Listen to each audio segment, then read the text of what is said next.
విలువైన కాలానికి విలువైన ఆలోచనలు పంచుకుందాం. ఈ క్రమంలో మరొక అంశం పట్ల మనం చర్చించుకుందాం.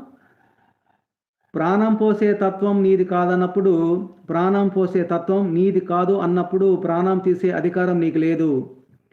ప్రాణం పోసే తత్వం నీది కాదు అన్నప్పుడు ప్రాణం తీసే అధికారం నీకు లేదు. ప్రాణం అంటే ఆత్మ, ఆత్మ అంటే శివపరమాత్ముని సంతానం. ప్రాణం తీయడం అంటే ఆ శివపరమాత్ముని సంతానాన్ని హరించడమే అన్నమాట. ప్రాణం అంటే ఆత్మ, ఆత్మ అంటే శివపరమాత్ముని సంతానం. ప్రాణం తీయడం అంటే ఆ శివపరమాత్ముని సంతానాన్ని హరించడమే. ప్రాణానికి చావు ఉండదు, దేహానికి మాత్రమే చావు ఉంటుంది. ప్రాణానికి హాని కలిగించే ఏ అంశమైనా, సందర్భమైనా, వ్యక్తులైనా శివపరమాత్ముని ఆగ్రహానికి గురికాక తప్పదు.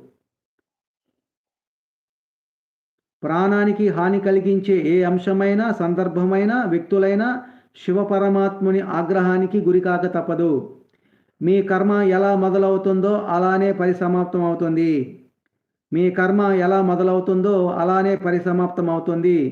మీరు తీసిన ప్రాణం మీ మరణశయ్యకు దారి చూపుతుంది.